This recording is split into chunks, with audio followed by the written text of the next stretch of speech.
going to find out about a Muslim that was raised from the dead in the morgue. Guess what he believes about Jesus now? He developed a deadly disease. Tell me about that, Nasser. I got very sick, and it started off with blisters on the side of my neck. And by the morning, it had grown to blisters half inch in size on the side of my neck. They examined me and they said that his immune system has shut down. This is spreading across his body. We can't do anything about the hypothermia because the brain had cooked itself, and they said I would probably be dead by the morning. You hear this horrible report. Yes. You're a Muslim. Yes. Did you prepare?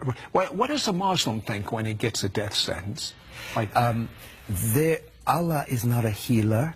Muhammad is not a healer, so we don't turn to Allah to heal us. We assume that we're going to die. But I was afraid of death, Sid. I was petrified of death. Why? I didn't know what was on the other side, but I was afraid of it. And the very people that I had my faith in, my trust in, were those doctors. And they had just given up. What do you do when the people you got your trust in have given up on you and left you to die? In fear, I cried out. I said, God, if you're real, don't let me die. That's what I cried out. Muhammad didn't come, Allah didn't come, but that night, in that room, there appeared a figure at the end of the bed. And this person... Wait a second. Had you ever seen something supernatural like this before in your entire life? Never. This is your first time? Yes. Okay. Now there's this figure. Yes. And are you scared? What's going on? No, not at all. I wasn't scared at all. In the middle of the night, I see this figure at the end of the bed, and it was the outline of a person with light radiating from them. I couldn't tell you the way the face looked, but all I could see was this outline of a person with light. Now, I knew it was Jesus.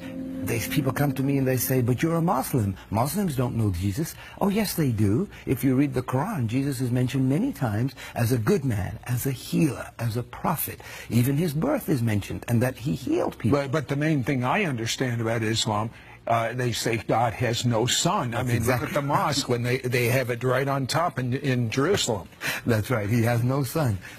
Well, this person that appeared said two things.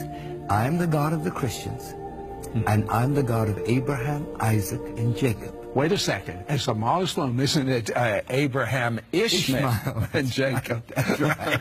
Ishmael was supposed to be the firstborn, right? Not Isaac, but that's not what this person said. Abraham, Isaac. So to me, it meant a whole lot. But even more astounding was that the next morning, the same doctors walked in and they said, we don't understand what's happened. It is a miracle. It has gone into remission. Instead of spreading, they are starting to decrease. Now, when they said that to you, what did you think? I said, look, I don't know what to tell you, but there was a person. You told them? Oh, they're going to put you in a mental ward. I told them there was Jesus here, and he healed me. And a Muslim saying that, they're going to put him away. They didn't believe me.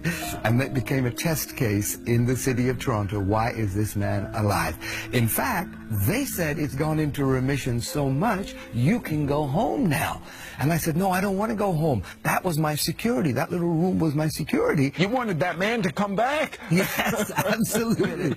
This doesn't make any sense.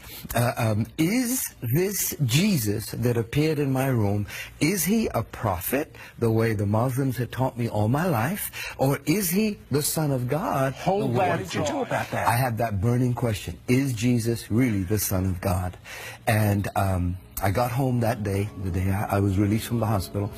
The next morning, I wake up at 6 o'clock. I don't know why I woke up at 6, turned on the television. There were two men, just like here, talking about that very question. And on the screen, it says, is Jesus the Son of God?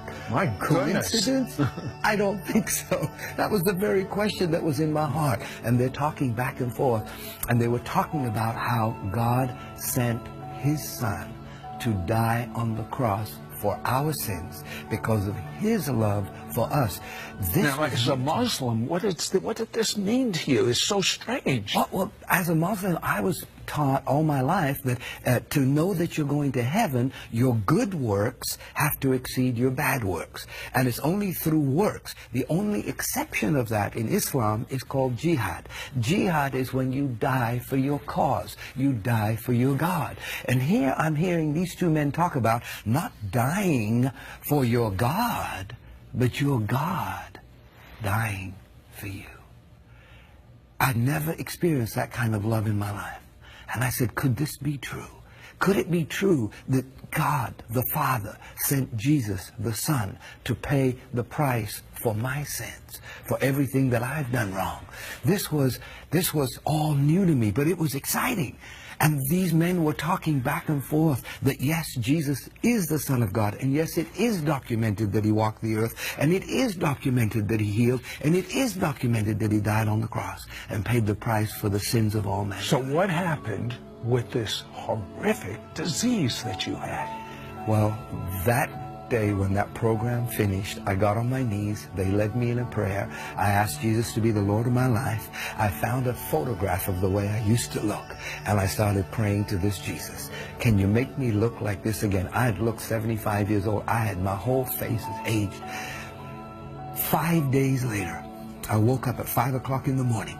The doctor said, don't scratch the blisters, they're contagious. But I saw some on my pillow, so I must have scratched them in the middle of the night.